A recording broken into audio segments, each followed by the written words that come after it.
Good Evening Bahamas coming up tonight.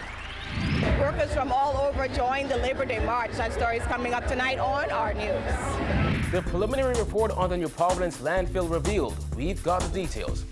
Plus, a Union giant remembered during this year's parade.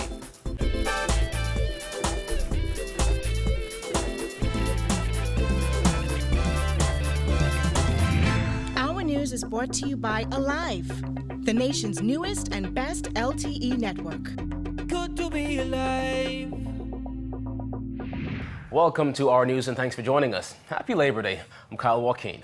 Topping news tonight, unions from throughout the country marched through the city this morning celebrating the struggles and many accomplishments of the labor movement in the Bahamas. The Sir Randall Fox Labor Day March saw everyone from children to those in the public and private sector, as well as a few politicians, take to East Street to honor the hardworking men and women of the country. Tonight, Giorgio Bain gives us a full breakdown of today's events. Bahamian workers from all over the Bahamas joined the Labor March today under one theme: a decent work for a decent pay.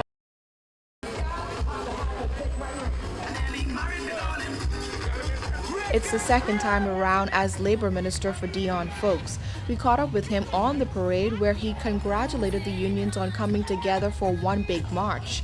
Folks had several run-ins with union leaders during his last stint as minister.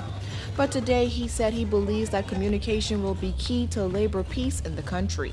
This is a wonderful occasion for the trade union movement in the Bahamas. We've been trying for many years now, and I'm so happy Mr. Obie Ferguson, Mr. Bernard Evans have decided to unify as a group, and this is indeed a wonderful occasion. But I have already met with each group. I've met with each president privately. I've met with their executives, and I've met with all of their affiliates. Over the last 2 weeks, we've been having a lot of meetings. I have a good appreciation for what the issues are with respect to every union. And I think that once we stay on top of those issues and keep the lines of communications open, I think we will have industrial peace in the country. The parade was filled with music and entertainment as participants and spectators all came together to celebrate the power of labor in the country, as well as to honor those who have fought for certain labor rights in the country.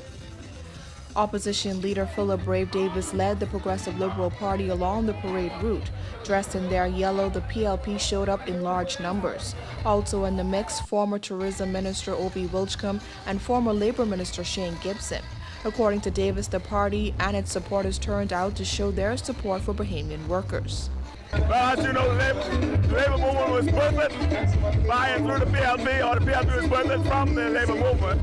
And we cannot see this day at all to anyone. And so we are out here showing our support for labor and for the workers in this country. And as we say, this is the father of labor, Sir Randall Fox. And I'm a bit, I notice, troubling that they're not recognizing it as the father of labor, Sir Randall Fox. And I think we need to lift him up at this time as well. Our news also caught up with several union leaders on the first Unified Labor Day March. President of the National Congress of Trade Unions, Bernard Evans, told us exactly what it means for him, and the Bahamas Public Service Union President John Pinder explains what kind of message one march signifies for the future of unions in the Bahamas. We've been languishing now for over 20 years. Labor been divided. When we came to office in November of last year, and I became the president of the Congress, my number one mandate was for unification. And so I'm very, very pleased that the TUC, principals of TUC, Mr. Obie Ferguson, acquiesced to some of the demands that we had. But more importantly, I want to thank some of my affiliates in the NCTUB that some of the concerns we have are very, very entrenched and to the very core. And so they had to give up a lot. We're not all the way there, but it's the beginning. And it's my desire to continue to drive over the next coming weeks and months that these two houses will join, become one house of labor, because for us, we're going to perish if we don't unite. Well, it sends a clear message to the employers that your trade union movement is united, and we will certainly carry on. If you touch one, you touch all. It's about time we show that kind of strength. And so I believe certainly the employers will now know that you can't take advantage of workers in this country any longer. And while other union leaders congratulated the Free National Movement on its landslide win last month, they took the time to remind the new government of the outstanding issues left by the previous Christie-led administration and their hopes for the future. It feels great and I feel ecstatic, and I just want to thank all of those teachers, some of whom you see behind me, who stuck with me despite all of the slander and the defamation. They knew the truth, and they knew that they had not only a warrior and a crusader, but they knew that they had a president who's prepared to stand for them, and I feel excellent. I really feel good. All I want to say to Mr. Fitzgerald is so long, bye-bye. The Egyptians you see today, you will see no more forever. There's a lot going on. We're trying to finalize issues with the Malia. We were able to restore our relations, but as far as the agreement on outstanding matters, we have not necessarily reached those. So we're dealing with that. We're excited to begin negotiations with the Hotel Employees Association for an industrial agreement. There's a lot happening. That, for one, is very, very big because in our industry, we've not seen an across-the-board increase since 2013. So we're looking forward to at least starting the negotiations and ending with something that is beneficial for the workers. We have to get members and workers back to what Labor Day used to be. You know, a lot of workers are, especially in the corporations, what should I say, prosperous. And so, you know, they're home sleeping.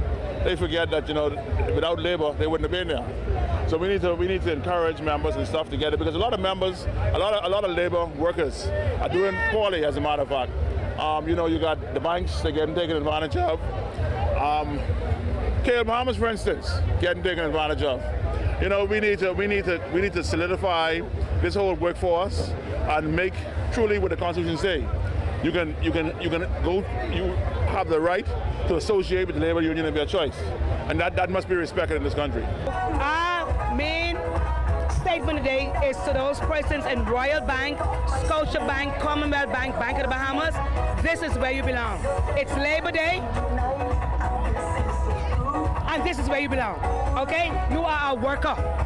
Okay? And because you're a worker, Labor Day is for you. This is what Randall Fox fought for. Okay? And so we need to continue the legacy. We need not let it die. And especially to those persons in the financial sector. But to all workers in the Bahamas, we say, today is Labor Day, so come and celebrate. The people voted May 10th. And as a consequence of that, we believe Customs and Immigration largely supported that. And so any government coming in just needs things to be smooth.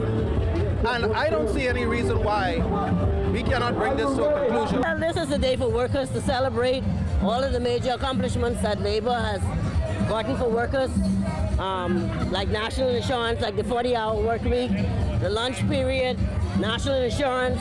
All of the many things that we enjoy today is because of what Sir Randall did many, many years ago with the various riots and things that we've had. So we need to be able to come out and show solidarity in order to keep those things, because we can't take those things for granted. Former Senator and talk show host Rodney Monker was also present at the Labor Day March. According to Monker, it is important for all Bahamians to know their history and to not simply look at this as just a regular holiday. It was in June of 1942 that hundreds of workers employed at the old Windsor field, I think where the current airport is located, there was what I call economic discrimination, where the Negro population was being underpaid in comparison to foreign and American workers. Reporting for Our News, I'm Giorgio Bain. Thanks, Giorgio. When Our News returns, we take a look at the newly released report on the New Providence landfill and how the Environment Minister says the previous government kept the report under wraps. Stay tuned.